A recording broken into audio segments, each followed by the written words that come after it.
Hola, muy buenas tardes, muy buenas noches a todos ustedes, amados hermanos y amigos que nos acompañan a través de Charles Michelin.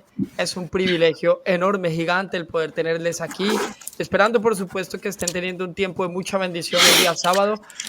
Les damos gracias a todos ustedes que se han conectado hoy, que han querido acompañarnos a tratar de este tema que en cierta manera se convierte en algo un poco controversial. Es un tema que tiene mucha cola, mucho fuego atrás, pero que realmente es bien importante tratar. ¿Por qué, amados hermanos? Porque nosotros nos debemos a la verdad, nos debemos a la integridad y nos debemos a una iglesia, a un cuerpo que por más de 2000 años Dios ha preservado a través de su Santo Espíritu. En medio de ese cuerpo Dios ha levantado hombres, ha levantado a mujeres que han aportado al cristianismo una verdadera fidelidad en cuanto a sus escritos, en cuanto a lo que han querido enseñar acerca de lo que está sucediendo en sus plenos contextos. En ese sentido, nosotros hemos visto y hemos revisado este libro del señor Martín Lutero, un libro que trae mucha controversia, que en muchos sectores ha sido señalado, juzgado, pero que hoy tenemos ese privilegio grande de poder tener con nosotros un invitado muy especial y es el pastor uh, Gilberto Rufat, quien es el que ha traducido este libro, que por supuesto nos va a colaborar y nos va a dar un poco de información acerca de la verdad de este escrito. Pastor, Dios te bendiga, bienvenido a nuestro programa. Me es un gozo, hermano Fabián, poder estar aquí, así que agradecemos a Dios esta oportunidad de poder colaborar y nada, compartir un tema que, como bien dijo, es un tema controversial, un neurálgico para algunos, pero es necesario hablar todo. Y este es un tema del cual muy poco se habla, pero también hay que decir que es que hay muy poco el conocimiento acerca de esta obra de Martín Lutero. Y lo que hemos escuchado, pues bueno, no necesariamente es bueno y como veremos, tampoco va a tono con la verdad. Claro que sí, pastor. Es importante lo que dices porque hoy en día en cuanto al auge de la información que corre, que va y viene a través de las redes, podemos encontrar diversidad de opiniones acerca de este texto, de este libro, y en muchas ocasiones se han tomado simplemente algunos extractos para hacer un énfasis, para hacer un análisis un poco, digamos, sacado de tono, un poco descontextualizado y llegar a conclusiones que son erróneas. Y es necesario que nosotros, antes de poder sacar algunas conclusiones, podamos siempre ir a los textos, analizarlos, saber el contexto, saber la verdad, averiguar y utilizar ese auge de información que tenemos hoy en día para llegar a cosas que realmente son veraces. En ese sentido, yo quiero presentarles a usted, Pastor Rufat, y también a la audiencia, un pequeño corto en el que un conocido predicador español llamado Itiel Arroyo hace unas afirmaciones acerca de este libro. Así que lo voy a presentar para que ustedes primero lo vean. Quiero aclarar que este no es un ataque a la persona de Itiel Arroyo, que por supuesto se respeta, sino que simplemente es una refutación a las opiniones que ha dado, porque nos parecen que son, personalmente a mí me parecen que son unas aportaciones un poco irresponsables, pero lo veremos ahora aquí y espero que ustedes como audiencia puedan escuchar bien y analizar lo que este hombre dice en estas afirmaciones. Quiero leeros algo y quiero que me digáis de dónde creéis que salieron estas palabras. ¿Está bien? La base de la prostitución popular, es decir, no son el pueblo de Dios, están hablando de los judíos, y se jactan de su linaje, circuncisión, y por ley deben ser considerados como inmundicia. Los judíos están llenos de las heces del diablo, se revuelcan como los cerdos, y sus sinagogas son una puta incorregible y una malvada ramera. Se proponen, continúa, 7 acciones correctoras. 1. Incendiar las escuelas y sinagogas judías y advertir a la gente sobre su presencia. 2. No permitir que los judíos sean propietarios de casas de cristianos. 3. Remover las escrituras religiosas judías. 4. Negarle a los rabinos el derecho de predicar. 5. No ofrecer protección a los judíos en las carreteras. 6. Para que se prohíba la usura deben eliminarse el oro y la plata, permaneciendo bajo custodia y que ésta sea devuelta a los judíos realmente conversos al cristianismo. Y 7. A los judíos jóvenes y fuertes se deben de proveer azotes, hachas, palas y usos a fin de que puedan ganar el pan con el sudor de su frente. ¿Quién creéis que fue la persona que escribió esto? Mira, alguien dice aquí que fue Hitler. ¿Cuántos más piensan que fue Hitler? Vamos, pues os voy a enseñar la foto del que escribió esto. Martín Lutero. Los historiadores se han dado cuenta de que Lutero se sintió muy frustrado al no conseguir convertir a los judíos al cristianismo. Y al final de su vida se convirtió en un perseguidor intelectual de los judíos. Lo triste es que Lutero, siendo alemán y afectando profundamente a la nación de Alemania con la reforma protestante, se convirtió de alguna manera en la inspiración teológica del movimiento nazi. Hoy sabemos que Hitler y todo el movimiento nazi, que de alguna manera también se atribuían cierta fe cristiana, se basaron en este texto de Lutero para poder justificar religiosamente, teológicamente, la persecución contra los judíos.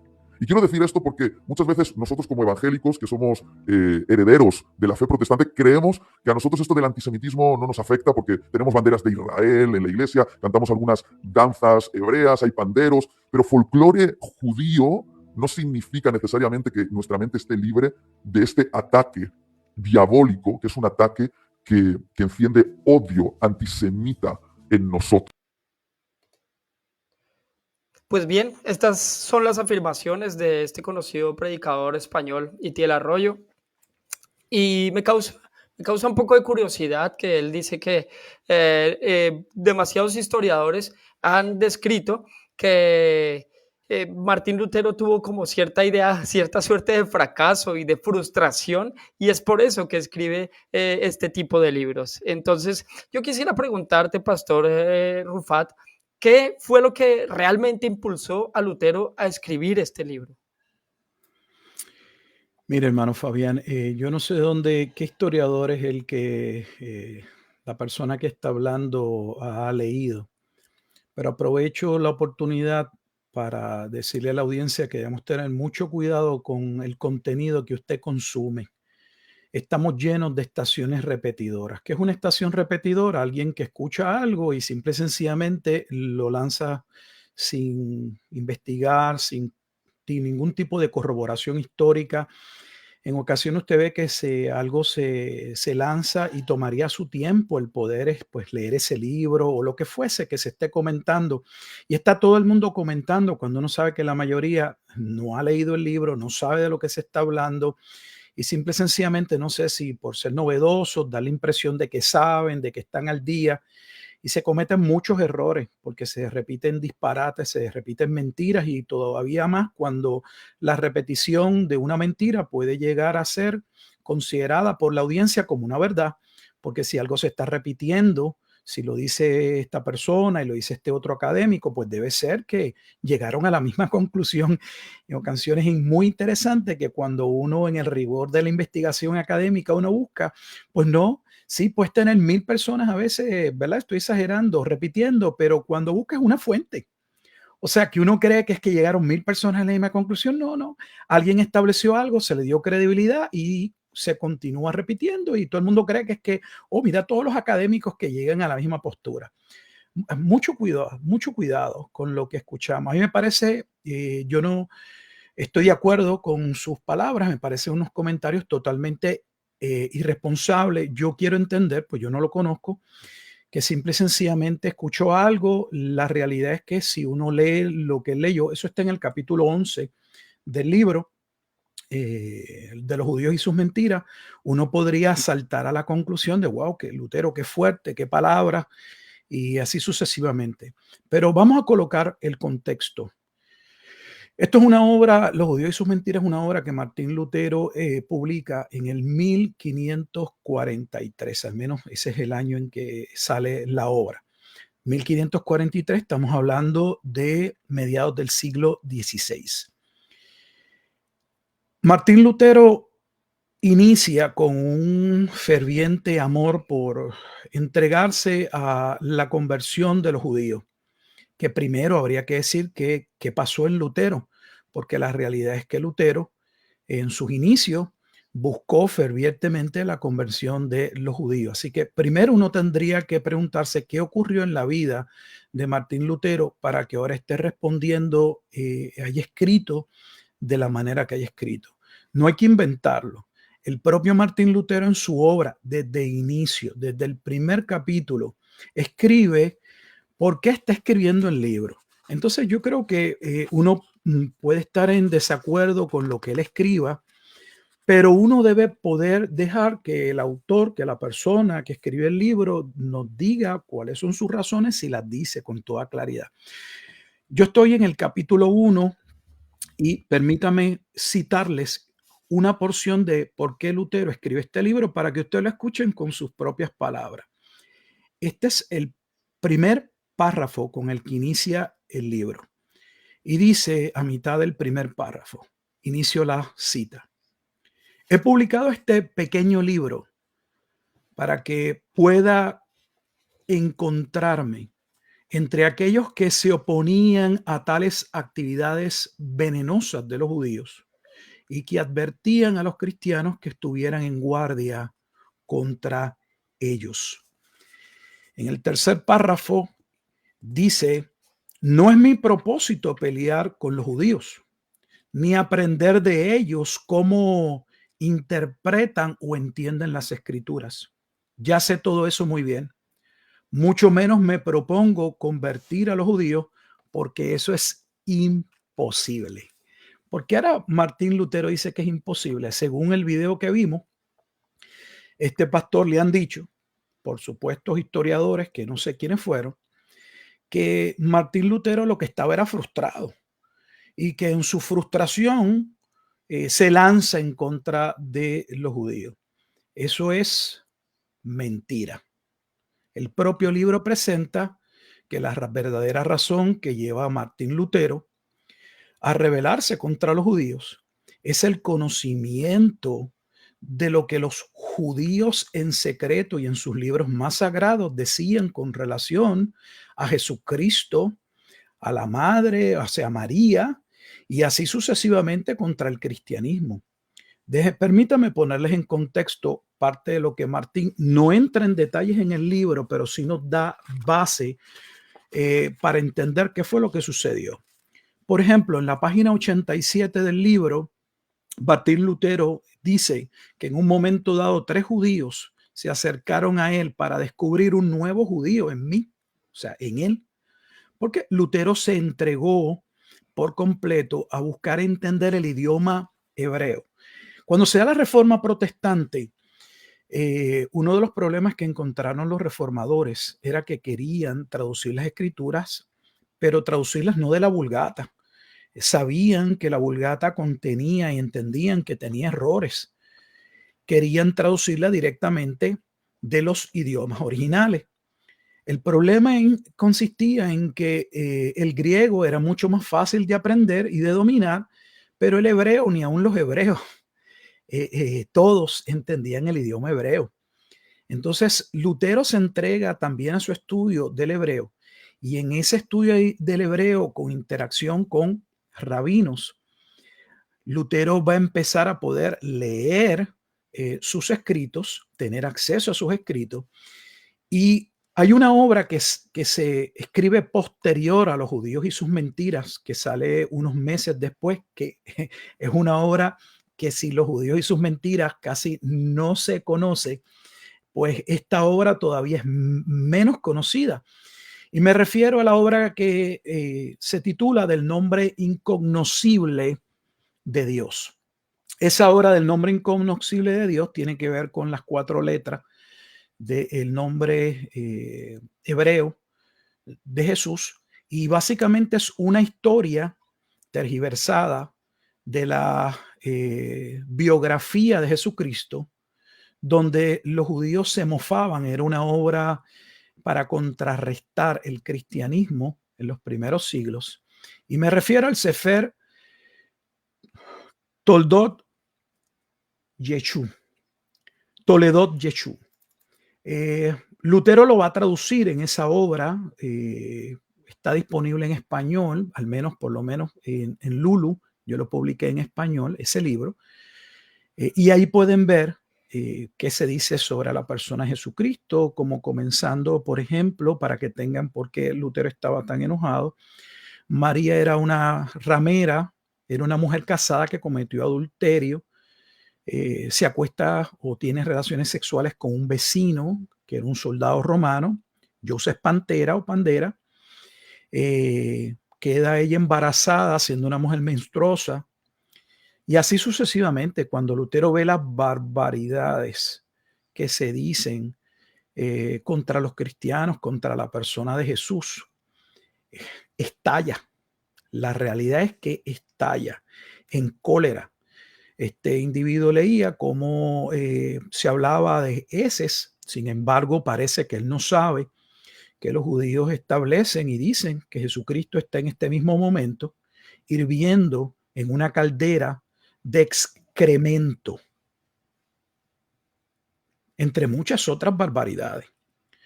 Nuestras esposas son rameras o prostitutas, los goyín o los gentiles no tenemos alma, y así sucesivamente. Entonces yo creo que uno, antes de estar hablando, debe tomarse el tiempo de leer, de investigar, antes de estar abriendo la boca para decir cosas que son falsas, y al menos dar el cuadro completo y ya uno llegar a una conclusión, pero no comprar la conclusión de otro porque supuestamente es académico. Eso yo lo veo todo el tiempo. Mira, a mí me pasó con mi tesis doctoral, por dar un ejemplo, y no me quiero desviar del tema. Si usted busca un comentario bíblico, busca una Biblia y busca cuándo se escribió el libro de Apocalipsis, la mayoría va a decir que se escribió bajo el periodo Domiciano, en los 90 a los 95. Cuando busco en el rigor de la investigación, ¿de dónde sale? ¿Dónde se sustenta? Pues sale de un padre de la iglesia llamado Ireneo. O sea, básicamente una sola fuente. Y una fuente que no es la fuente primaria, o sea, porque la fuente primaria en la datación de cualquier libro debe ser el propio libro que se esté estudiando, no una fuente externa, como lo sería San Ireneo. Entonces debemos tener mucho cuidado porque hay muchas cosas que se pueden decir con la boca, pero que no se sostienen en la investigación, que cuando usted busca, las fuentes no aparecen o son interpretaciones de algo que alguien tomó un pedazo y bueno, llegó a esa conclusión. No, Lutero no es un antisemita porque trató de evangelizar a los judíos, se le hizo difícil evangelizarlos y ahora está molesto y está escribiendo una serie, está llevando a cabo una serie de epítetos en contra de ellos, molesto. No es un ataque de histeria y de rabia de esa naturaleza. Sí está molesto, pero está molesto porque él había visto no solamente lo que los judíos habían escrito y mantenían en secreto, como sus oraciones diarias o sus oraciones en las sinagogas donde maldecían a los cristianos. Oraciones como esas que están registradas, por ejemplo, por Michael Hoffman en su libro Judaism, Strange God, los extraños dioses del judaísmo. Lamentablemente la obra no está en español, pero esa oración que que Martín Lutero habla, que ellos hacían y que nos maldecían, aparece dentro de esta obra y así sucesivamente. O sea, ha habido en la historia diferentes personas a través del tiempo que han expuesto pues estas obras que no son de conocimiento de la mayoría de los cristianos, solo puedo entender, y que en su momento dado los llevó a asumir unas posiciones que pues los que no tenían el contexto podían muy bien enojarse y pensar, pero ¿dónde salió esta idea descabellada? Así que no, Lutero no era un antisemita. Lutero está respondiendo en su conocimiento, donde no está comprándole a otro. Ya él tiene conocimiento del hebreo, puede leer y ha tenido acceso a estas obras y está sumamente enojado por lo que escriben específicamente en libros como el Talmud babilónico, entre otros escritos. Porque para los judíos, aunque la mayoría de los cristianos, y aquí termino mi parte en este momento, aunque la mayoría de los cristianos tienen la idea falsa de que el pueblo judío es un pueblo religioso, que su única diferencia con el cristianismo es que ellos se quedaron en el Antiguo Testamento y que rechazan el Nuevo Testamento, claro está, porque no aceptan a Jesucristo como el Mesías. La realidad es otra. La realidad es que ni tan siquiera se sujetan a el Antiguo Testamento. De hecho, eso muestra el poco conocimiento de los que hablan en las redes sociales, porque el propio Jesús en el Nuevo Testamento, en el Evangelio de Juan, por ejemplo, en el capítulo 8, los versículos 38 en adelante, usted podría ver que Jesús mismo les va a decir a los judíos en su tiempo que ellos tendrían ascendencia a Abraham, pero ellos no se parecían en nada a Abraham. Parecía que no habían leído a Abraham. Jesús también le dijo, ustedes no siguen a Moisés. Si ustedes hubiesen escuchado realmente y siguieran a Abraham y a Moisés, me conocerían a mí, porque de mí hablaron ellos. Y Jesús les llamó hijos del diablo. Entonces tendríamos que decir que Jesús es un antisemita. Tendríamos que decir que Juan el Bautista es un antisemita. Porque nuestros evangelios, les recuerdo al pueblo cristiano, porque ni entienden lo que está detrás de esto. Detrás de esto no está meramente hacer una acusación sobre Martín Lutero.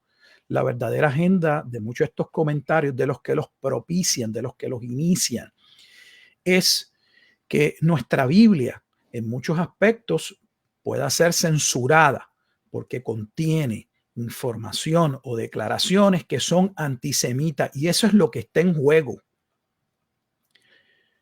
Juan el Bautista le dijo a aquel liderato que le fue enviado para ver quién él era, le dijo, aquí no vengan a decir que ustedes son hijos de Abraham, porque Dios puede crear hijos de estas piedras. O sea, ninguno de ellos reconoció que por tener ascendencia judía ellos eran un pueblo especial como ellos lo creen, y lo creen al día de hoy. Entonces, mucho cuidado con lo que hablamos, porque debemos ser muy cuidadosos. No tenemos que estar de acuerdo con las palabras con las que Lutero tal vez expresó sobre ellos, pero la realidad es que no podemos desviar la atención hacia un personalismo, que es lo que suele usarse muchas veces en los debates. Vamos al argumento, vamos a la verdad, porque el otro es desviar la atención. Es que lo dice porque es puertorriqueño, es que lo dice porque es venezolano, es que lo dice, pues no vaya, no haga caricatura, vaya al punto, qué es lo que se está declarando, cuál es el argumento, cuál es la supuesta verdad que se está impartiendo, y es sobre eso con lo que usted debe estar de acuerdo, no está de acuerdo, y presente sus bases. Pero me parece a mí que es desviar la atención. Lutero va a hacer una serie de señalamientos, y son señalamientos serios, porque esto no es un librito, también creo que es importante destacarlo, esto no es un panfletito que Lutero imprime para recaudar algún dinero. Esto es una obra que es dirigida principalmente a aquellos que estaban liderando Alemania, diciéndoles que tenían que tener sumo cuidado con los judíos, porque si usted ha visto, han sido expulsados, y habían sido expulsados mucho antes de las declaraciones de Martín Lutero en el siglo XVI de muchísimos otros países.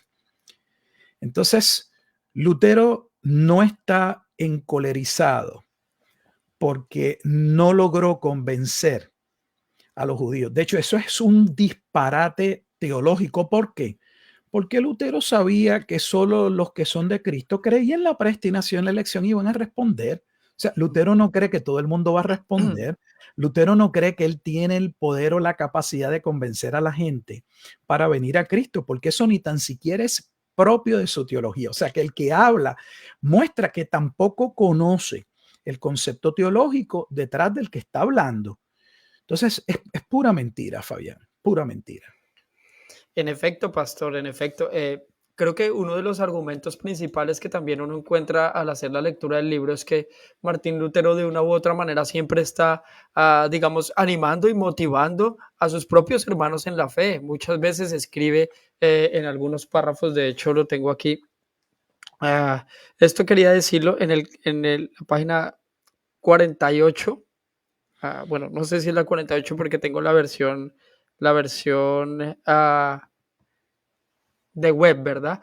Pero Ok. él dice que esto lo dice, esto quería decirlo, cita Martín Lutero, esto quería decirlo para el fortalecimiento de nuestra fe.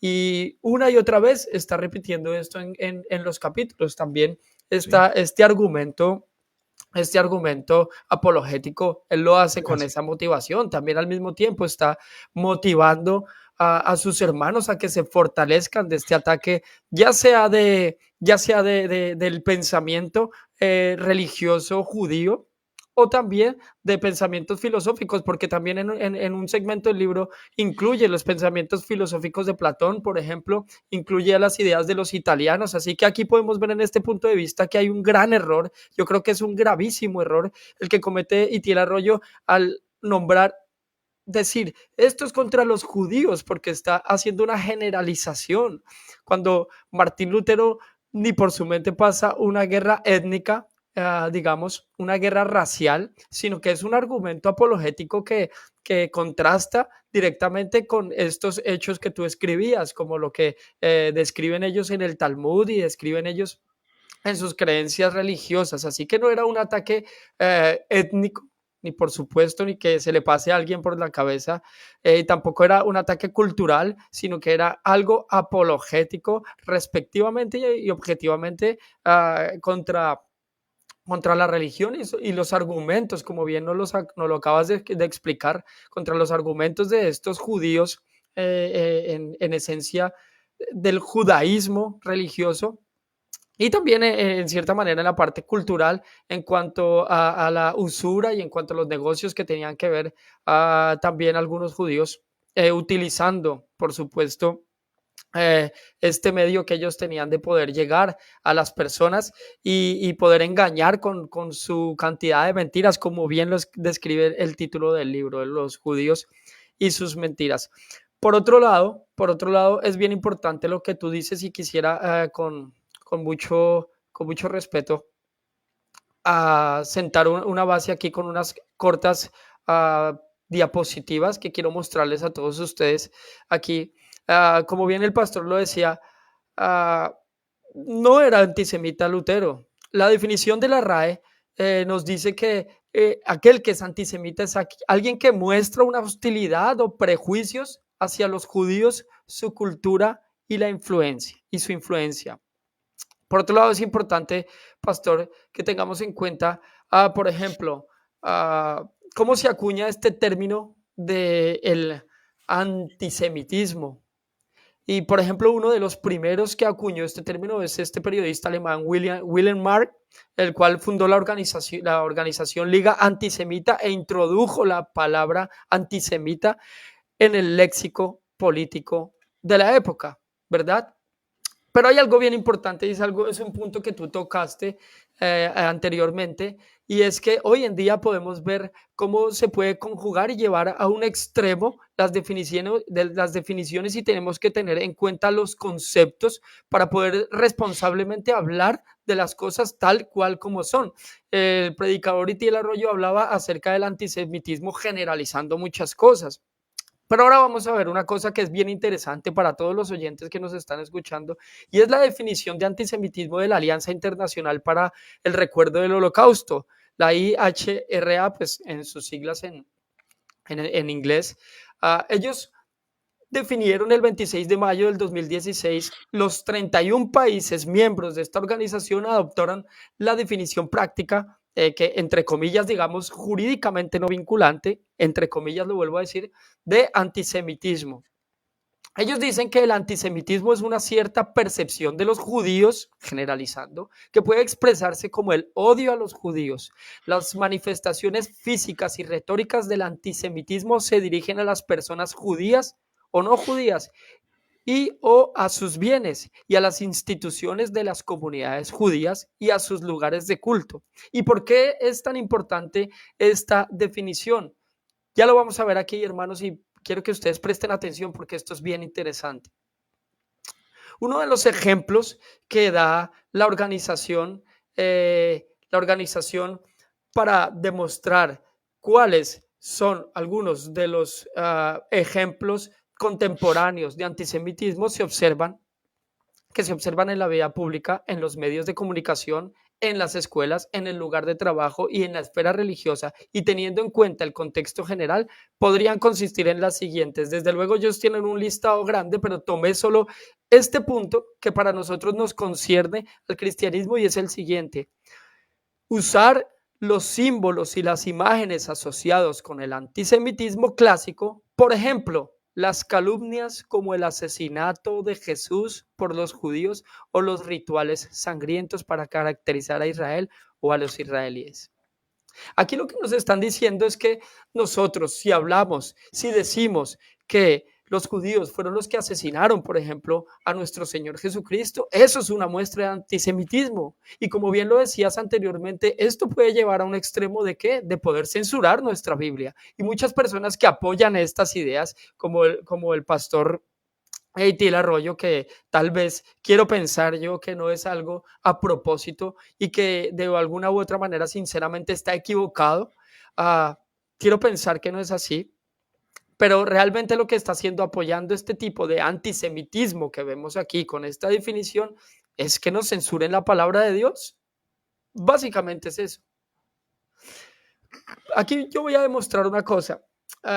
En el año 2023 en los Estados Unidos se lanzó un proyecto de ley y esta es la iniciativa, como lo dice la diapositiva, la iniciativa más destacada en Estados Unidos para combatir el antisemitismo es la Countering Anti-Semitism Act, ¿verdad? Es un proyecto de ley bipartidista liderado por la senadora Jackie Rosen y el senador James Lankford junto a los representantes Katie Manning y Chris Smith.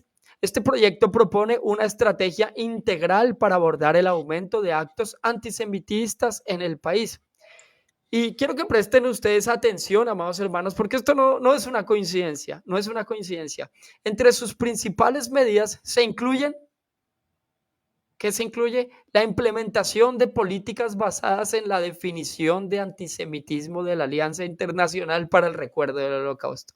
Así que básicamente con el proyecto de ley lo que buscan de una u otra manera es censurar la palabra de Dios. Y si ustedes aún tienen dudas, pueden encontrar, por ejemplo, en Primera de Tesalonicenses capítulo 2, versículos del 14 al 16, lo que cita Pablo. Porque vosotros, hermanos, vinisteis a ser imitadores de las iglesias de Dios en Cristo Jesús que están en Judea, pues habéis padecido de los de vuestra propia nación las mismas cosas que ellas padecieron de los judíos, los cuales mataron al Señor Jesús y a sus propios profetas, y a nosotros nos expulsaron y no agradan a Dios y se oponen a todos los hombres, impidiéndonos hablar a los gentiles o a los goyín para que éstos se salven. Así colman ellos siempre la medida de sus pecados, pues vino sobre ellos la ira hasta el extremo.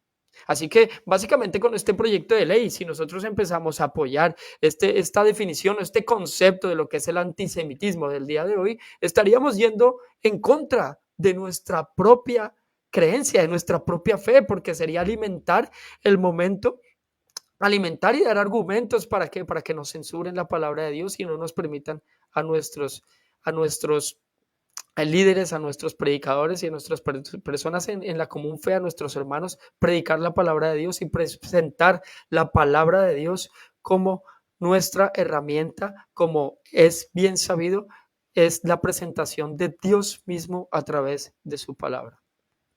Qué importante es esto, Pastor Rufat. De verdad es importante nosotros considerar cuántas cosas hoy por la información estamos obviando y no estamos teniendo en cuenta la importancia de lo que puede conllevar y las consecuencias que trae toda esta ola de falsa información, ¿verdad? Yo creo que esta obra de Martín Lutero, amados hermanos, es bien importante. Nosotros debemos abordarla, leerla y en ese sentido, querido pastor, quisiera consultarte algo bien importante. Esta obra de Martín Lutero debe ser considerada como una obra antisemita. Y también, aparte de eso, ¿cuál es el problema que Lutero presenta con relación a los judíos? ¿Cuál es el verdadero problema aquí?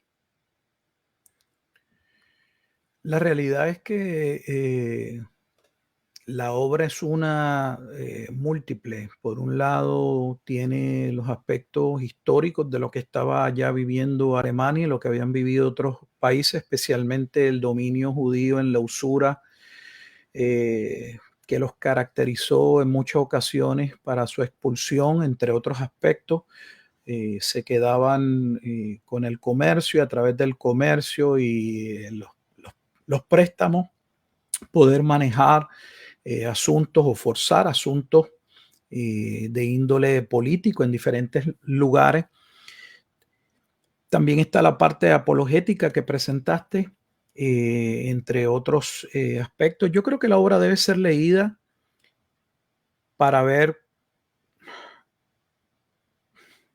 o sea, que uno mismo pueda llegar a la conclusión, porque es que la obra se da a entender por sí misma qué está llevando a Martín Lutero a escribir. Tiene ese aspecto apologético porque sabía que ellos estaban detrás de falsas acusaciones contra los cristianos. Por otro lado, pues lo que mencioné sobre Jesucristo, sobre María y sobre diferentes aspectos que lo estremecieron.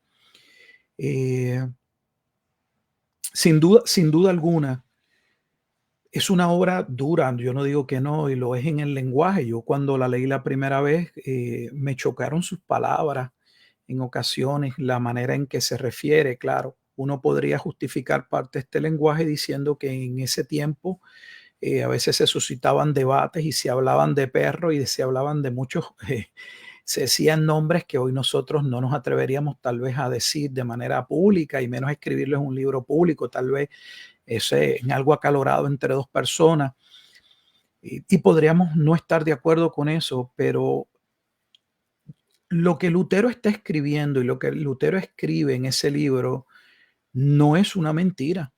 De hecho, la historia corrobora posteriormente y siglos después que Lutero básicamente fue un profeta. Le dijo a Alemania: si ustedes no toman el control sobre esto, ellos van a hundir a Alemania. Y si usted conoce algo de la historia de Alemania, usted va a ver que ellos hundieron a Alemania. Siempre se han encargado de lugares donde fueron expulsados, llevar a cabo luego su rebeldía, su enojo, su venganza, como por ejemplo Francia los expulsa. ¿Qué hicieron en Francia? La revolución bolchevique. ¿Qué pasó en Rusia? Rusia era un frente muy fuerte del cristianismo ortodoxo. Había que sacar al zar y ellos estuvieron detrás de la revolución bolchevique. Y así sucesivamente, en múltiples aspectos de la historia. Entonces debemos tener mucho cuidado. Por ejemplo, este pastor en el video también vimos que dijo, que asevera, que este es el libro de base para que Alemania entre en guerra con los judíos. Mire, por amor a Dios, dejemos de estar diciendo disparate. De hecho, hay un judío que hace un estudio sobre qué es lo que pasó en la Segunda Guerra Mundial, específicamente con relación al supuesto holocausto de 6 millones de judíos. Y me refiero al historiador judío Edwin Black. El libro se llama The Transfers Agreement. Y él mismo tiene que reconocer que había un acuerdo entre el movimiento sionista y el movimiento alemán. Y el verdadero acuerdo no era para matar a los judíos. El acuerdo y parte de las persecuciones que se dieron en Europa era forzar a los judíos a emigrar a Palestina, porque eso era parte del plan sionista. Que dicho sea de paso, esos sionistas judíos no eran religiosos, estaban en contra de los aspectos religiosos judíos. Por eso muchos no van a poder entender que el propio comunismo, Marx y otros, eran judíos. De hecho, Marx era hijo de un rabino judío. Y sin embargo, decir una aseveración como esa no solamente es que históricamente es un disparate, sino que de nuevo es totalmente irresponsable. Que la Segunda Guerra Mundial y que 6 millones de judíos murieron porque Hitler se basó en la obra de un teólogo como Martín Lutero. Por amor a Dios, debemos ser muy cuidadosos. De hecho, usted estaba presentando una diapositiva que claramente van mostrando cómo ellos van preparando todo el andamiaje para la persecución contra los cristianos, que no es nueva. La persecución contra los cristianos siempre estuvo desde los primeros siglos. El problema es que nuestro desconocimiento histórico es increíble.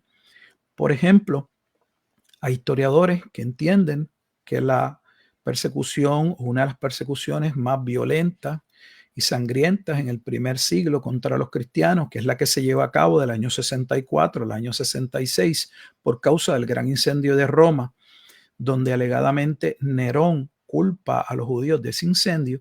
Algunos entienden que realmente esa acusación vino porque ya los judíos habían trabajado en la madre de quien era Nerón, Agripina, y eso había pasado ya desde los 40. De hecho, esa es parte de las razones de por qué los judíos son expulsados en los años 40 y tanto y tienen que salir de Roma porque estaban creando problemas.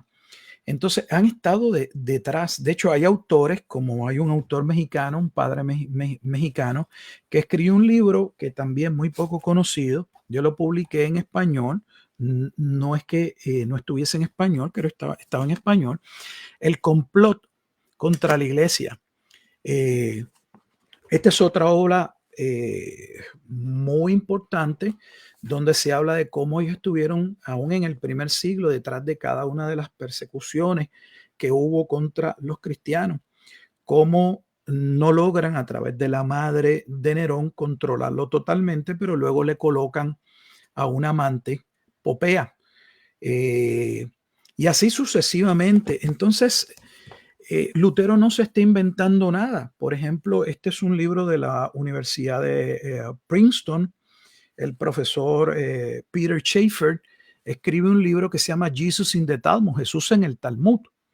Y en este libro donde habla de Jesús en el Talmud, contiene lo mismo que Lutero tradujo en su obra del Toledo Yeshú, donde habla que Jesús pues, es un hijo bastardo, sus milagros no los pueden dudar, pero entonces los milagros tienen que ver porque él aprendió magia en Egipto cuando estuvo en Egipto, era un enfermo sexual y así sucesivamente las locuras. Estamos hablando de una obra de un padre académico.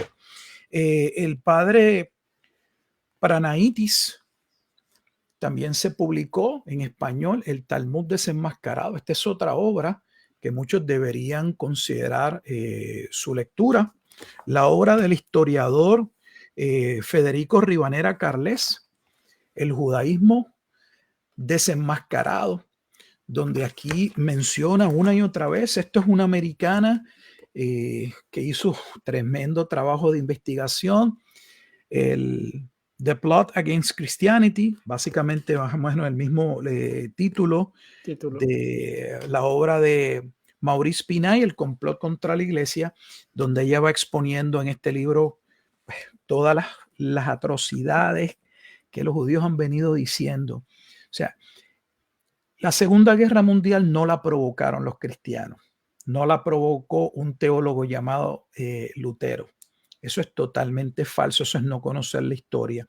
Los judíos venían ya obrando y trabajando para buscar una especie de unidad entre los judíos que nunca ha existido, pero la estaban buscando en ese concilio o esa reunión de ese movimiento sionista a finales del siglo XIX.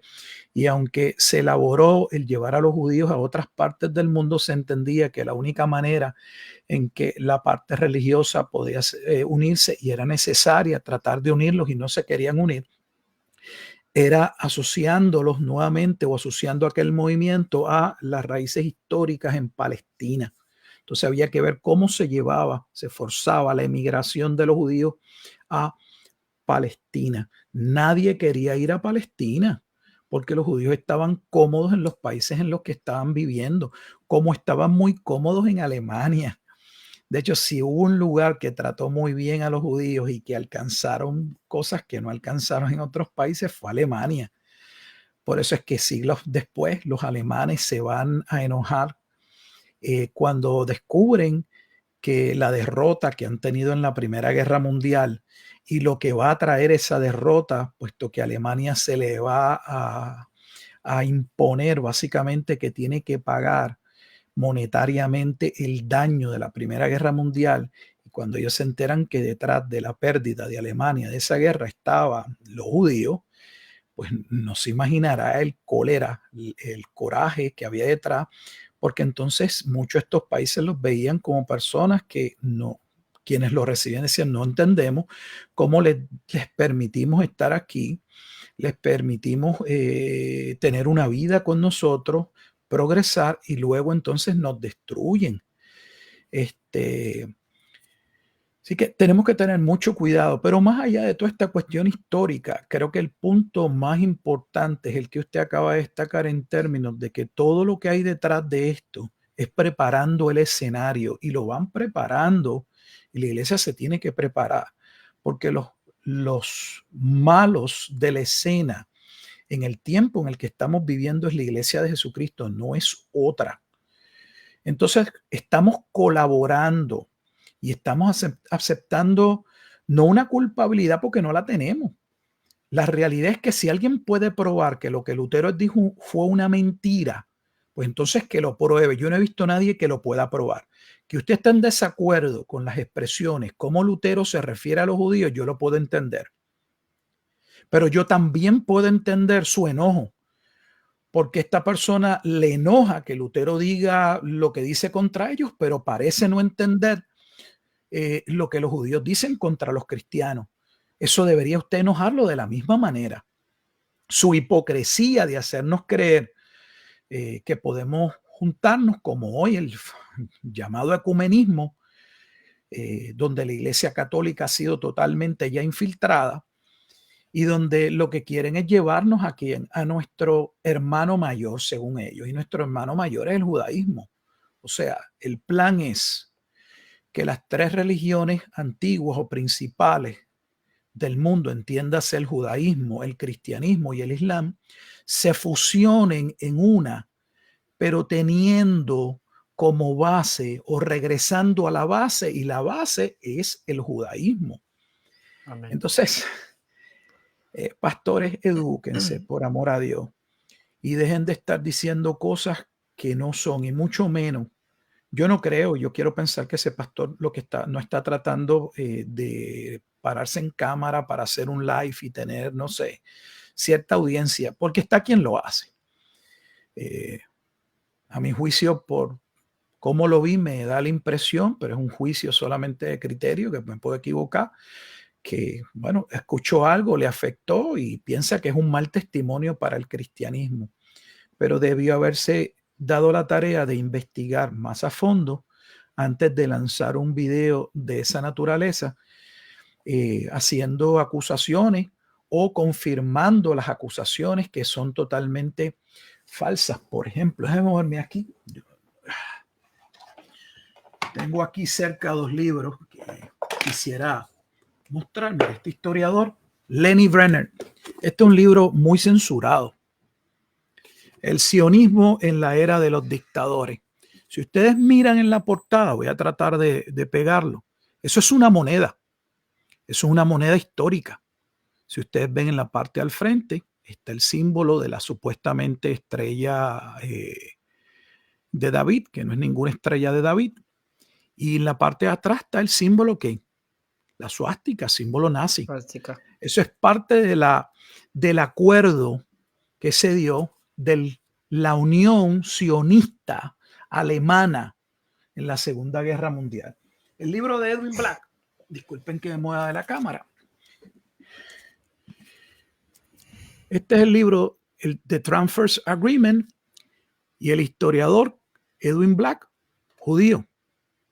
Entonces, antes de salir a estar hablando, deberían tomarse un poco de tiempo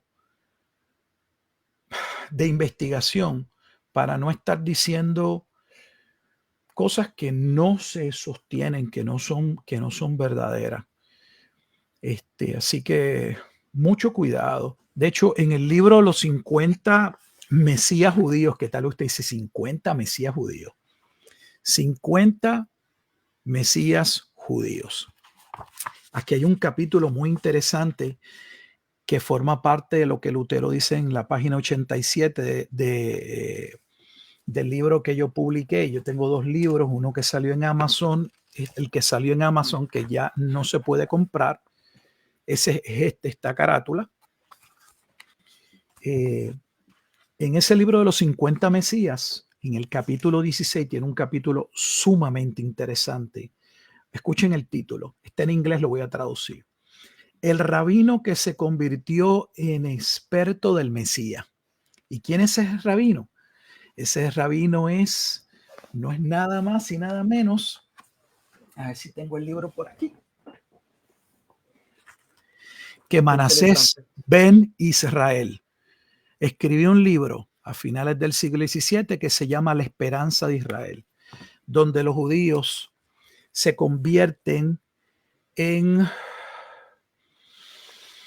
los eruditos de cuándo debía estar llegando su Mesías, porque obviamente ellos no creen que Jesús era el Mesías, pero por otro lado, eso fascinó tanto a algunos cristianos, específicamente por la cuestión de la gematría y supuestamente todo esto de la escritura codificada para poder saber.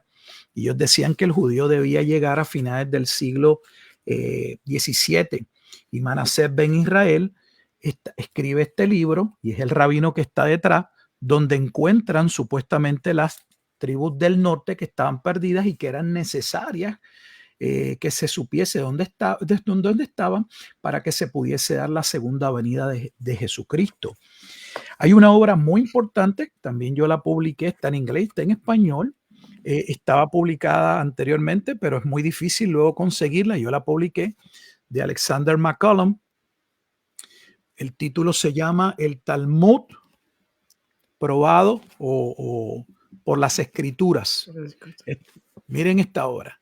Estos no son libritos de 100 páginas ni donde McCollum aprende hebreo, es educado por rabino, pero posteriormente le pasa como Lutero. Se da cuenta de todo lo que hay detrás y levanta su voz. Y así hay una cantidad de obras escritas que contradicen totalmente el que Lutero era un antisemita, que estaba enojado nuevamente porque no le creyeron, y que mira qué terrible porque su enojo costó que millones de personas, porque yo no sé si esta persona sabe lo que está diciendo. Lo que está diciendo es que el cristianismo es culpable básicamente de la Segunda Guerra Mundial, que somos culpables de ese genocidio no solo de 6 millones de judíos, porque eso es solo los judíos, sino todas las otras personas que murieron en la Segunda Guerra Mundial. Como ese libro fue la gasolina que incendió, nada más lejos de la verdad, Fabián, nada más lejos de la verdad. Es verdad, pastor, y es importante lo que tú dices de no tener un vacío de información, lo digo yo, un vacío de información para poder sacar conclusiones digamos, tan irresponsables, conclusiones fuera de su contexto, sacar un trozo del libro y evocar tanta, digamos, ser cómplice de la mentira, hacer falacias de generalización, hacer esa falacia de generalización apresurada que se hace aquí, porque en cierta manera, si nosotros analizamos bien el pensamiento de Lutero, era totalmente contrario al pensamiento de Hitler o al pensamiento de los nazis. Yo he preparado aquí, con el permiso suyo, pastor, unas cortas diapositivas en las que podemos ver el pensamiento de Hitler, podemos ver el pensamiento de algunos editores de periódicos alemanes, contrastado con el pensamiento de Martín Lutero. Aquí leemos que lo que dice Hitler en su libro Mein Kampf en el capítulo 11. Él dice: el resultado de cualquier mestizaje en breve es siempre el mismo, el descenso del nivel más alto. Las únicas victorias culturales y políticas duraderas son aquellas que se producen en una comunidad racialmente pura. Este es uno de los pensamientos que tiene Adolfo Hitler, que concuerda también con el pensamiento de este hombre, que es William Mark, que es un periodista alemán, que dice básicamente lo siguiente: el término antisemita lo utiliza él para descalificar a los judíos definidos como un grupo étnico, como una raza, no como los seguidores de una determinada religión, por lo que para Mark y para todos los antisemitas posteriores, los judíos seguían siendo judíos, aunque se convirtieran al cristianismo. ¿Ven lo interesante? Ellos, todos aquellos amigos que nos están escuchando, que están aquí en la audiencia, debemos ser muy responsables con lo que nosotros analizamos, con lo que nosotros estudiamos y con lo que nosotros relacionamos. No podemos relacionar el pensamiento de estos hombres con el pensamiento de Lutero. Julius Streicher, que es editor del periódico, era el editor del periódico nazi Der Stürmer, no sé pronunciar muy bien el alemán, pero esa es la idea, Der Stürmer. El judío vive siempre de la sangre de otros pueblos, necesita de estos asesinatos y de estos sacrificios. La victoria solo se alcanzará completa y definitivamente cuando el mundo entero esté libre de judíos. Ese no era el pensamiento de Martín Lutero. Ni por su mente se pasaba a exterminar toda una raza, exterminar todo un colectivo, sino que por el contrario, y aquí lo voy a certificar y a corroborar. Este es un trozo del libro Los judíos y sus mentiras, en el capítulo 1, donde Martín Lutero dice lo siguiente: y para llenar la medida de su locura delirante, hablando de los judíos, y en este contexto que ya hemos tratado, de su locura delirante, loca y estúpida, se jactan y agradecen a Dios. En primer lugar, porque fueron creados como seres humanos y no como animales. En segundo lugar, porque son israelitas y no goyim, o sea, gentiles. En tercer lugar, porque fueron creados como machos y no como hembras. No aprendieron tales tonterías de Israel, sino de los goyim mismos. Porque la historia registra que el griego Platón diariamente concedía a Dios tal alabanza y acción de gracias. Si tal arrogancia y blasfemia pueden llamarse alabanza a Dios. Y continúa diciendo: este hombre también elogió a sus dioses por estos tres elementos: que era un ser humano y no un animal, que era un hombre y no una mujer, y que era un griego y no un no griego o bárbaro. Esta es la jactancia de un tonto, la gratitud de un bárbaro que blasfema contra Dios. Del mismo modo, los italianos se imaginan a sí mismos como los únicos seres humanos. Imaginan que todas las demás personas en el mundo son no humanos, meros patos o ratones en comparación. Nadie puede quitarles su orgullo por su sangre y su descendencia de Israel. Así que lo que vemos aquí es claramente un contraste del pensamiento de Martín Lutero en contraposición con el pensamiento nazi, que creían que lo importante era ser una sola raza y que de hecho, por ser esa sola raza, tenían que exterminar a un colectivo o una raza étnica como los judíos. No era el pensamiento de Lutero, así que es bien irresponsable el decir que Lutero es el que da la gasolina, que es el motor para inspirar a estos hombres, porque claramente vemos que el pensamiento de estos hombres era contrario, era diferente. Eso es como si yo dijera, mira, Itiel Arroyo, si tú estás apoyando el antisemitismo de estos días, entonces tú estás inspirando a hombres para que nos censuren la palabra de Dios. Y eso sería también irresponsable de mi parte decirlo. Así que no podemos hacer estas falacias de asociación, no podemos asociar una cosa con otra, a generalizarla de esta manera. Primero, porque es sinceramente o verídicamente irresponsable. Y segundo, porque siendo un pastor conocido como Itiel Arroyo, hay mucha audiencia, mucha juventud que le siguen y escuchan estas palabras y como bien lo hablábamos aquí claramente, una mentira tras otra mentira y repetir otra mentira y muchas personas creen que esta es la verdad. Así que de una u otra manera está siendo cómplice de una mentira que está afectando a muchas personas, agregando a ellos un pensamiento que es contra la fe de nosotros, los hijos de Dios. Eso era algo que quería acotar en este sentido, pastor, pero también con respecto y cambiando un poco el tema, con respecto a lo que escribe Martín Lutero.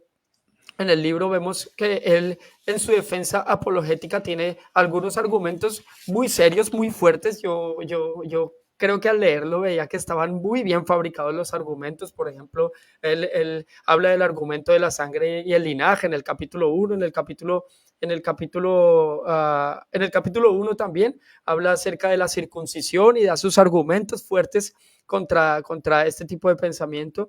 En el capítulo 2 habla, claro, del propósito de esta circuncisión. En el capítulo 3 habla de la ley.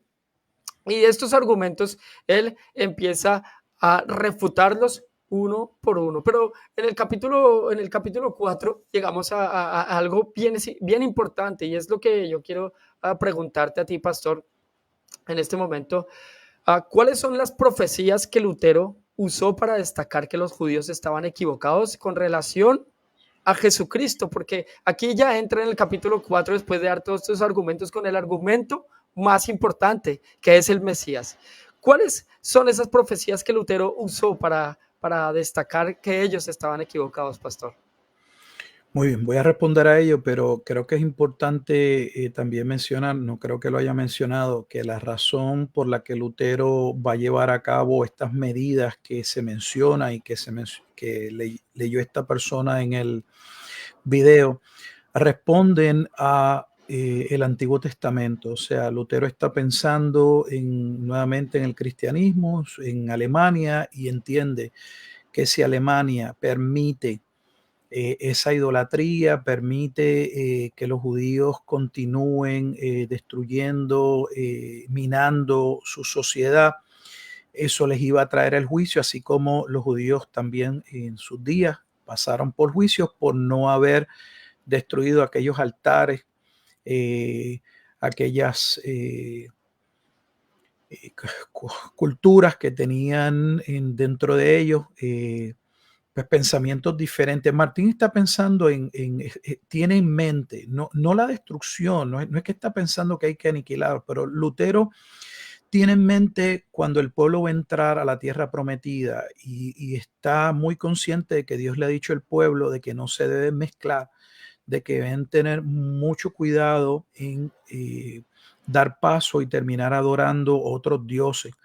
Entonces eso es lo que está en la mente de Lutero y máxime en el contexto histórico donde en la Reforma a veces no se habla, pero también hubo una especie de fascinación hacia el Antiguo Testamento. Por eso lo vamos a ver en los puritanos, porque uno escucha tanto de la ley, tanto del Antiguo Testamento, porque al comenzar a estudiar, al salir del catolicismo y empezar a estudiar las escrituras, de alguna forma también hubo fascinación con el Antiguo Testamento. Entonces Lutero tiene en mente, está en su mente el que Dios no puede honrar a un país o no puede honrar a una nación. Entiendan que en aquel contexto la nación y la religión básicamente eran uno. Nosotros, por ejemplo, acá en Occidente estamos desde un punto de vista totalmente diferente, donde no vivimos bajo monarquía, donde hablamos de democracia y entendemos que todo debe respetarse, que hay espacio para todo el mundo, pero dentro del contexto de la Biblia, Lutero entiende que no es así, que aquellos países que entienden que son de base cristiana no deben dar espacio a otra cosa sino a la palabra de Dios, y que dar espacio a algo más que vaya fuera de la palabra de Dios acarrearía, traería el juicio de Dios. Y eso es lo que está en la mente de Lutero. Por eso está diciendo que no se les puede permitir que en sus sinagogas, encima de que se les permitía tener sus sinagogas y aquellos lugares de adoración, entonces maldijeran y se pronunciasen de esa manera sobre Jesucristo y sobre el cristianismo en general. De las profecías más importantes, yendo directamente ahora en concreto a la pregunta, de las profecías más importantes, que son tres, las que Lutero principalmente elabora, y las elabora porque él las había utilizado en su tiempo para demostrarle a los judíos cuán equivocados estaban ellos con relación a su rechazo a Jesucristo, porque estas tres profecías que voy a mencionar claramente evidenciaban que el Mesías tenía que haber venido hace muchísimo tiempo. La primera profecía que Lutero le dedica un buen tiempo es la profecía que está en el libro de Génesis, en el capítulo 49, especialmente los versículos 9 y 10. Es aquella profecía donde se habla de que de la tribu de Judá vendría Silo o el Mesías, y que sería en un tiempo donde el cetro le sería quitado a Judá, y él lo interpreta como el momento en que los judíos son dominados. Se les coloca a un edomita que es llamado Herodes el Grande como el líder, y específicamente lo asocia también finalmente con la destrucción del templo en el año 70. Entonces él dice, esa profecía, los propios rabinos sabían que tenía que ver con la llegada del Mesías. La otra profecía muy importante que también, le dedica tiempo, es la profecía de Ageo, capítulo 2, versículos 6 al 9, donde se establecía una vez más que el deseado de las naciones o el Mesías vendría antes de la destrucción del segundo templo. Entonces, si ese segundo templo fue destruido en el año 70, sería imposible que no haya regresado, porque entonces no se cumplió. Ageo hizo una predicción, profetizó algo de parte de Dios que era falso. Entonces, esta es otra profecía, Ageo capítulo 2, donde Lutero la utilizaba para decirle a los judíos, sus propios rabinos reconocen que el Mesías vendría antes de la destrucción del segundo templo. Y claro, ya en el tiempo en que Lutero escribe, le dice, mire, ya han pasado más de 1400 años. O sea, ustedes tienen que reaccionar y reconocer que ustedes están equivocados. La profecía más importante para Lutero, y lamentablemente tengo que decir que es la profecía de base del dispensacionalismo pretribulacional en nuestros días, es la profecía de las 70 semanas del libro de Daniel. Nos referimos a Daniel capítulo 9, versículos 24 al 27. Lutero entendía que esas 70 semanas se habían cumplido. De hecho, en el capítulo 8, Lutero asevera que en su tiempo el consenso era que las profecías, las 70 semanas, se habían cumplido. Hoy debería llamarnos la atención, si ese libro fue escrito en el 1543, siglo XVI, ¿cómo es posible que en el siglo XXI, en el que nosotros estamos, la mayoría de los cristianos entiendan, no porque lo han estudiado, sino porque repiten lo que escucharon, que la última semana de esas 70 semanas no se ha cumplido? O sea, ellos lo que han escuchado es que 69 semanas se cumplieron y que hay una semana que no se ha cumplido, y que esa es la semana en la que llegaría el Mesías. Déjeme decirle que ese pensamiento es judío. De hecho, Lutero reconoce, mientras va tratando esta profecía, que quienes primero comenzaron a separar las semanas y no verlas como una sola profecía, cuyo estimaba el tiempo del Mesías desde un punto específico, pasarían 490 años, y la dividieron para poder hacer todo tipo de malabares y justificar por qué no había llegado el Mesías. Esa supuestamente, ese gap, esa pausa, esa brecha entre la semana 69 y la última, los judíos comenzaron a hacerla desde las primeras semanas. como se describe allí, que habla, ¿verdad?, de 7 semanas y luego 62 semanas. Ya yo entre las 7 semanas y las 62 semanas ya empezaban a poner espacio. ¿Para qué? Para prolongar, para alargar, para que no se viesen en la necesidad de, bueno, pues de reconocer que estaban mal, porque la realidad es que el Mesías tenía que haber llegado en el primer siglo. Solo para efectos de la audiencia, sin entrar en mucha documentación en el primer siglo, los judíos sabían que el Mesías tenía que llegar, y de nuevo está en nuestra propia escritura. Cuando leemos los evangelios, uno puede leer que ellos mismos decían, no será este el Mesías. Ellos realmente estaban en la expectativa de que el Mesías llegara. Pero hay un dato más allá de la escritura, y es la revolución de Bar Kokhba. Tal vez algunos cristianos no sepan que luego de la destrucción del templo en el año 70, los judíos no quedaron satisfechos y siguieron hasta que logran otra guerra judío-romana que va a llevar a la expulsión finalmente de los judíos de Roma.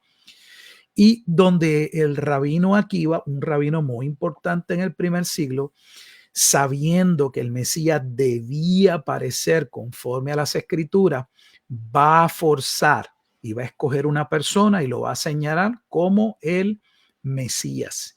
Y este Mesías es el que va a enfrentar al pueblo romano, y Roma va a terminar expulsando a los judíos aproximadamente en el siglo II, año 134, y le va a quitar el nombre, ¿verdad?, aquella región de Judea, y le va a colocar Palestina, por eso se llama ahora Palestina, desasociando aquella tierra de los judíos y expulsándolos porque eran problemáticos. Entonces, eso es lo que hay detrás. Esas son las 3 profecías que para Lutero, cada una de ellas, Génesis capítulo 49, versículos 9 y 10, Ageo capítulo 2, versículos 6 al 9, Daniel capítulo 9, versículos 24 al 27, cada una de estas profecías establecían que el Mesías tuvo que haber venido en el primer siglo. La de Génesis capítulo 49, porque es el momento en el que el cetro le es quitado a Judá y le es colocado por primera vez un rey que los va a gobernar, no en cautiverio, sino que va a estar gobernándolos alguien que no tiene ascendencia judía, y ese es Herodes. Ageo, porque habla de que el deseado de las naciones vendría y su gloria sería mayor antes de la destrucción del segundo templo, lo cual no es posible después del 70. Y la profecía de Daniel capítulo 9, porque establecía la llegada del Mesías dentro de un punto específico, se sumaban unos 490 años y ahí aparecía. Y eso era en el siglo I. Y Lutero dice, nosotros en su tiempo, en el capítulo 8, que él no conocía ninguna controversia a nivel académica de que no se reconociera que esas 70 semanas habían tenido cumplimiento. Así que por esas 3 profecías principalmente, o con esas 3 profecías, Lutero pretende decirle a la comunidad judía que estaban equivocados, pero no solo ellos, sino que desde el inicio del libro, como bien señalas, Lutero comienza primero a elaborar aquellos puntos que según los judíos los distinguen y los hacían una raza especial o superior a los demás, lo que realmente ellos se creen, quienes están detrás de toda esta cuestión de raza. Hoy mismo dividiendo, pues que es lo mismo, divide y conquista, son ellos. Quienes están detrás de toda esta cuestión de género y poniendo dinero para todo esto, son ellos mismos. Entonces, mucho cuidado, porque a la vez Lutero probaba que estas profecías señalaban de antemano la salvación de los gentiles, como la de Ageo y la de Génesis también capítulo 49, porque ambas decían no solamente el momento en que aparecería el Mesías, sino que el Mesías traería salvación a los gentiles. Entonces, ¿cómo es posible que Génesis capítulo 49, el primer libro de la Biblia, hable de la salvación de los gentiles? Que Lutero también afirme que el profeta Ageo en el capítulo 2, cuando llegara el deseado de las naciones, también se reunirían a él naciones gentiles para ser salvas, y nuestros predicadores hoy nos digan que los gentiles no estaban en el plan de salvación y que el Antiguo Testamento no habla y no relaciona la llegada del Mesías con nosotros. sea, Es, eh, sí, maravilloso, maravilloso, pastor. Qué importante es entender, amados hermanos, lo responsable que es el llamado nuestro a acercarnos a los textos y a la palabra de Dios. Desafortunadamente hoy, y no solo en este aspecto, se puede ver con los temas de la predestinación, se puede ver con los temas esto del dispensacionalismo y una cantidad de doctrinas que muchas personas, como bien lo decía el pastor, repiten y repiten y repiten y repiten, pero no se dan el lugar de poder ir a la escritura. Ir a la escritura porque la escritura es una fuente verídica de información. O sea, dice la palabra, sea Dios veraz y todo hombre mentiroso. Y tenemos un gran problema porque hoy queremos abordar tal vez mucho más los libros, mucho más las interpretaciones, mucho más las opiniones y menos la palabra de Dios.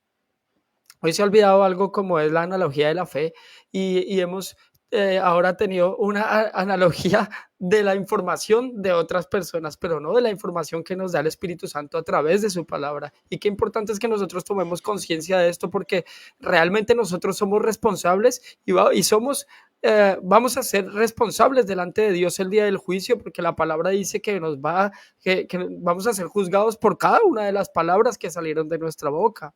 Y realmente lo que nos sale de nuestra boca, las palabras que salen de nuestra boca, son simplemente el reflejo de lo que hay en nuestros corazones. Y si nuestros corazones no son alimentados por la verdad, es muy fácil, amados hermanos, muy fácil de que cualquier información mentirosa nos cope, nos llene la mente y empecemos nosotros a repetir cosas que son irresponsables. Así que, amados hermanos, qué privilegio, pastor, tenerte aquí, qué privilegio el poder tener esta información, llevarnos a la palabra de Dios y cómo las mismas escrituras nos dan luz y nos verifican que realmente lo que estaba diciendo Martín Lutero no era un invento de él, no era un capricho, no era un fracaso, no era una frustración, sino que tenía su corazón arraigado a la palabra de Dios y desde allí era su punto de batalla, desde allí era su punto. Y qué bonito que hoy pudiéramos encontrar hombres y mujeres, que pongan sus pies firmes, que se ciñan los lomos del entendimiento y que a través de la palabra de Dios puedan dar una verdadera defensa de lo que es nuestra fe, de lo que es la verdad sin importar, sin temer a los hombres. Hoy en día se busca mucho agradar a los hombres, mucho agradar a las masas, pero desafortunadamente el querer agradar a los hombres y a las masas, como bien lo dijo el apóstol Pablo, si yo agradase a los hombres no agradaría a Dios. Así que debemos entender que debemos es agradar a Dios, pase lo que pase. Y amados hermanos, nosotros muy bien sabemos y creo que las señales apuntan y no es que querramos aquí venir a hablar cosas como por ejemplo Garelí o estos pseudoprofetas de hoy en día, sino que todo está apuntando a que vivimos en tiempo en donde la iglesia ha comenzado a vivir una verdadera persecución y esto cada día se va poniendo más y más crítico. Bien lo decía el pastor ahora con estos movimientos de la ideología de género y esto yo pienso personalmente que son una suerte de cortina de humo porque detrás de todo hay un ataque directamente a nuestro Señor Jesucristo y a la palabra revelada. Así que, amados hermanos, seamos responsables en esto y de estas obras podemos aprender mucho. Y esta es la siguiente pregunta que le quiero hacer a nuestro querido pastor.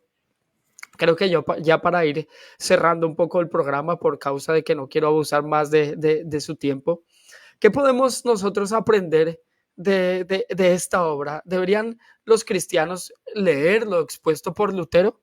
Y por último, ¿es relevante para nosotros este libro, este tratado en nuestros días? Yo pienso que la obra es una importante desde el punto de vista histórico, desde el punto de vista apologético.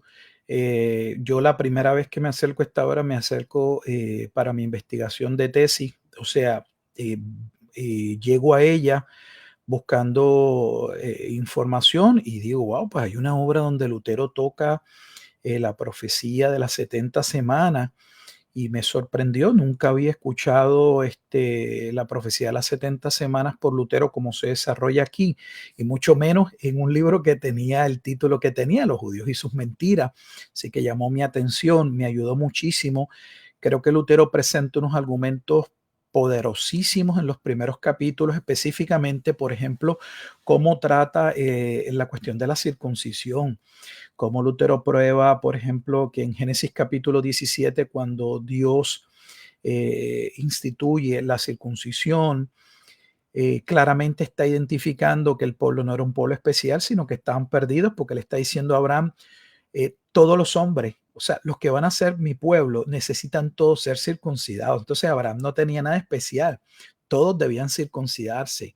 Por ejemplo, él ve también que la circuncisión no es algo que recibe él y que recibiría Isaac, sino que sería toda la casa, y que la casa incluiría aún los esclavos. Entonces ya él puede ver, por ejemplo, en Génesis capítulo 17, cómo dentro de ese pueblo serían circuncisos también gentiles, otras personas que no necesariamente en términos de la carne procedían de Abraham, y así sucesivamente. O sea, la realidad es que es una obra para mí maravillosa, más allá de que uno nuevamente esté de acuerdo o no en la forma y la manera en que Lutero en ocasiones se expresa, porque reconozco que es fuerte.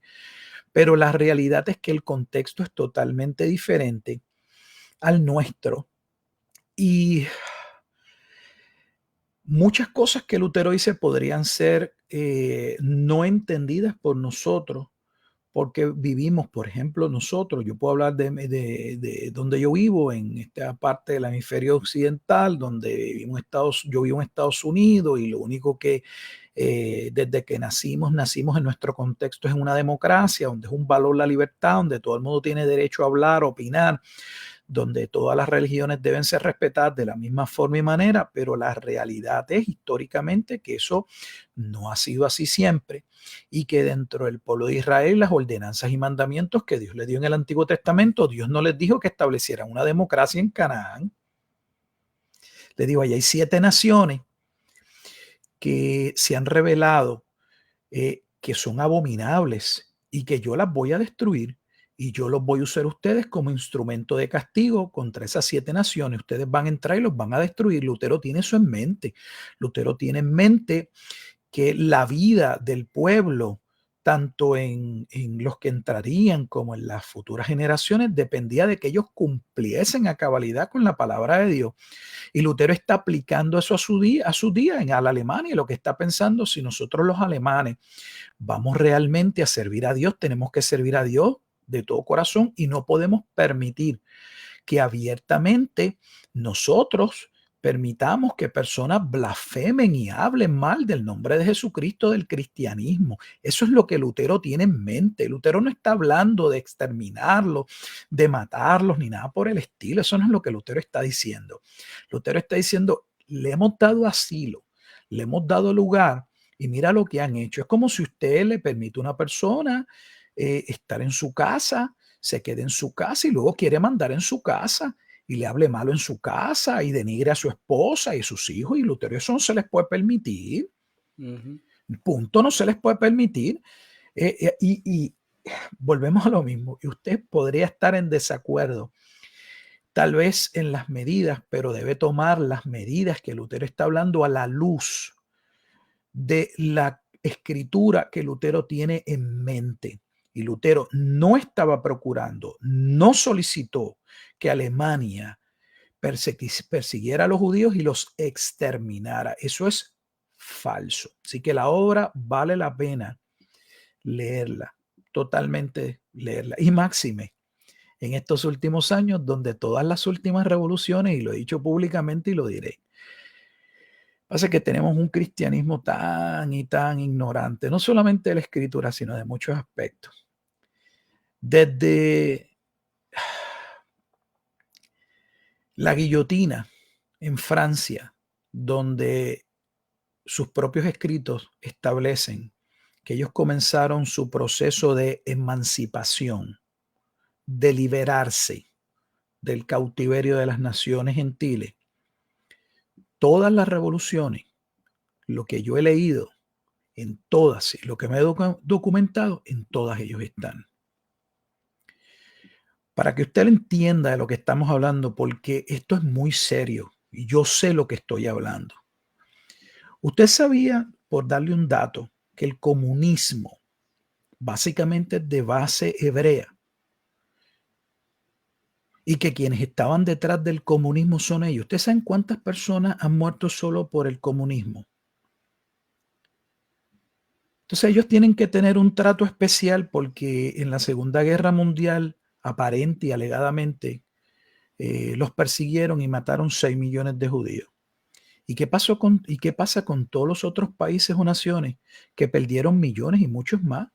Porque en el siglo XX algunos historiadores ponen más de 100 millones de muertes. Es más, algunos llegan a colocar eso solamente en todas las revoluciones, solo en Rusia. Porque ellos tienen que tener un trato especial. Te pregunto, Cristiano, ¿qué rayos tiene que ver? Aún si fuera verdad y Alemania hizo lo que hizo, ¿por qué los palestinos tienen que pagar por lo que los alemanes hicieron? ¿Me podrías contestar? Pues yo quisiera saber qué tiene que ver que supuestamente Hitler haya hecho y la Alemania nazi haya hecho lo que haya hecho con que hoy los palestinos sean masacrados.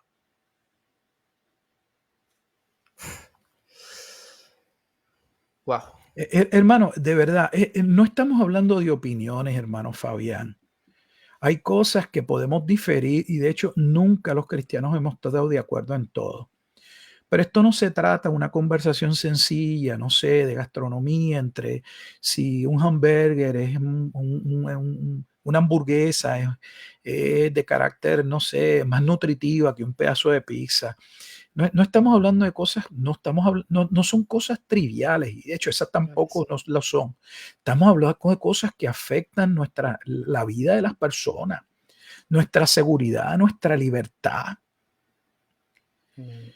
¿Por qué nosotros tenemos que invertir dinero y permitirle que ellos hagan aquí todo? Ustedes saben que realmente en Israel, ¿ustedes creen que realmente se puede predicar el evangelio abiertamente? Es que a mí me sorprende el grado de ignorancia. Él dice banderas en nuestras iglesias. Mire, la bandera que ustedes ponen en las iglesias no es una bandera judía. Eso no es una bandera judía. O sea que, mire, yo no pretendo convencer a nadie, pero no me conceptúo como un tonto. Creo que he hecho mi trabajo y me he documentado. Y aunque no soy autoridad en ningún área, puedo hablarles como alguien que públicamente puede decir que ha hecho su ejercicio, que se ha tomado su tiempo, que ha leído, que se ha documentado, que ha investigado, que ha procurado ver si lo que se dice, dónde están las evidencias. Y las evidencias apuntan a que lo que Lutero escribe fue lo que pasó. La Alemania de hoy es una Alemania totalmente controlada, al punto de que si usted contradice que el verdadero genocidio fue el genocidio alemán, ustedes deberían estudiar la historia alemana y ver qué pasó después de la Segunda Guerra al final, supuestamente en el año 1945, para que ustedes vean la masacre que se llevó a cabo en Alemania y quiénes la llevaron a cabo, quiénes pusieron el dinero. Como un país después de la Primera Guerra Mundial, que la gente se moría de hambre, que no había comida, como de la noche a la mañana se convierte en una superpotencia. ¿Creen ustedes que esto solo fueron con medidas que tomó Alemania? ¿Quiénes inyectaron el dinero? Alemania ni gasolina tenía. ¿Quiénes pusieron los recursos para que todo el aparato militar funcionara? Nuevamente, hermanos, no tenemos que estar de acuerdo en todo. Pero mucho cuidado cuando abrimos nuestra boca para decir cosas que no nos constan y que no hemos estudiado. Y mucho menos cuando entonces queremos ser categóricos y decir, no tiene que ser así porque es que ese es mi predicador favorito, eso fue un libro que yo me leí y ese autor que yo me leí, ese sí que se la sabe toda. Entonces, gracias por la invitación. Esta es para mí una charla inusual. Yo por lo general no trato estos asuntos así públicos, no por nada mal. Me dedico más a predicar la escritura, a enseñarla. Pero la realidad es que entiendo que está en juego muchas cosas. Y la verdad es importante. Para mí la verdad es importante. Y lo he dicho, si me cuesta, que me cueste. No tengo por qué callar. No me van a silenciar. Y si ustedes quieren creer que este pastor es un antisemita, cree usted lo que usted le dé la gana creer. Yo no tengo que Así darle es. cuenta a usted. Yo le voy a dar cuenta al Señor. De hecho, debería estudiar el tema del antisemitismo y ver que ellos mismos fueron los que usaron el antisemitismo y lo crearon. La obra del Estado de Israel de Theodor Herzl, él mismo propone que el antisemitismo podía ser el mejor instrumento para poder cumplir el plan sionista. Edúquense, hermano. Amén, pastor. Amén. De verdad que para nosotros es un privilegio, es una bendición de Dios. Porque como tú bien lo dices, este es un tema muy serio, muy controversial. No se trata de simplemente una cuestión de diferencia de opiniones, sino que es un tema en el que muchas personas no se dan cuenta, pero hay asesinatos, hay masacres, hay muchas vidas, hay pueblos, hay gente que está sufriendo, que está llorando, que está muriendo. Y no solamente eso, yo pienso que eso es importante, pero creo que lo más importante aquí es el nombre de nuestro Señor Jesucristo y cómo está siendo un ataque directamente a Él, a su obra y todo lo que concierne con nuestra fe, porque nuestra fe depende total y únicamente del nombre de nuestro Señor Jesucristo. Y ese fue uno de los motores por los cuales decidí que el Señor me permitió poder que este programa se llevara a cabo. Porque al fin y al cabo aquí Lutero, el pastor Rufat y yo y todos los que nos escuchan somos hombres con errores, somos hombres con capacidades, somos hombres con fallos, pero nos debemos al nombre del único que realmente es perfecto, el único que sí hizo una obra perfecta en la cruz y que murió. Y en honor a la verdad, nosotros debemos pisar sus huellas sin, sin temer, sin temer las consecuencias. Sin temer las consecuencias. Debemos pisar esas huellas y ser realmente discípulos, discípulos que tengan un cierto sentido de pertenencia de lo que es la verdad, de lo que es la palabra de Dios y ceñirse los lomos y pararse fuerte frente a esta sociedad que inunda con mentiras, que inunda con ciertas nubes de humo, con ciertos criterios y conceptos que tuercen en sus palabrerías. Y tristemente, no solo la sociedad, sino que se ha incluido y se ha metido esto poco a poco. Podemos decir que no es poco a poco, que lleva un poco de tiempo, pero se ha inmiscuido en la iglesia. Y muchas personas están apoyando a su propio enemigo, a quien les pone un cuchillo en su espalda, les está apoyando. Y nosotros debemos despertar, ir a la palabra, pedir al Señor en oración, no solamente que nos dé la sabiduría necesaria para comprender lo que debemos comprender, sino que nos dé la sabiduría necesaria para saber sufrir por Él, como dice Filipenses capítulo 1, que no solamente nos dio el don de creer, sino de morir por Él. Y eso estamos llamados a tomar nuestra cruz, cueste lo que cueste, hablar la verdad. Censura la va a haber, claramente enemigos los va a haber. Jesús no dijo que esto sería un valle de rosas, un buen camino, como lo enseñan en el Evangelio de la Prosperidad y en estos tipos de púlpitos donde solo se habla de promoción, éxito y de cosas bellas. No, el camino del Evangelio realmente es un camino sufrido donde portamos nuestra cruz y se hace en pro de la verdad y en honor a la verdad. Así que carguemos nuestra cruz con valentía, mis amados hermanos, así como lo hizo Martín Lutero, así como lo han hecho grandes hombres de Dios, y que cueste lo que nos cueste, el nombre de nuestro Señor Jesucristo sea exaltado y que en la eternidad podamos gloriarnos en Él. Amén. Te damos muchas gracias, pastor, por Gracias. tu aportación, por el conocimiento y la sabiduría que Dios te ha dado, por las obras, los libros que expusiste, porque yo sé que serán de mucha bendición para aquellas personas que quieran obtenerlos, adquirirlos y informarse. Muchas gracias, que Dios te bendiga. Esperamos que podamos tener más adelante la oportunidad de poderte tener otra vez aquí en el Calán. Y por último, pastor, ¿dónde puede la gente encontrarte en las redes sociales y cómo puede encontrar también más de la veintena de libros que has escrito?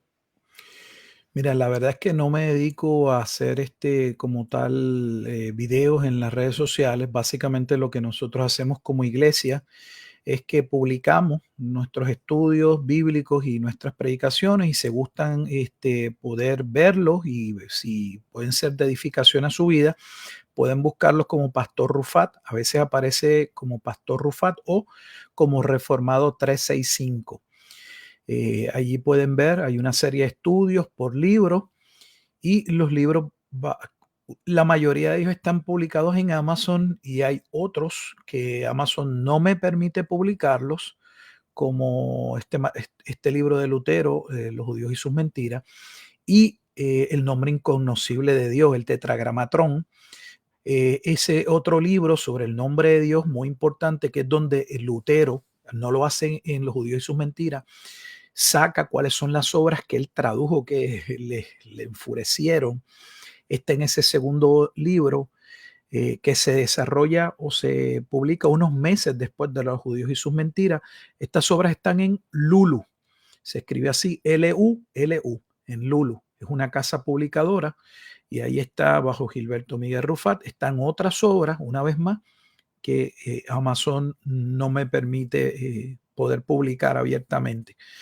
Así que Iglesia Bíblica, Jesucristo es el Señor, para aquellos que quisieran algún día visitarnos. Estamos en la ciudad de Halton City, en Texas. Ahí es donde está el lugar donde nosotros como cuerpo local nos reunimos. Aprovecho la oportunidad para decirle a las personas que nos están viendo que los que estamos en las redes sociales no somos pastores, o sea, nadie es pastor de YouTube.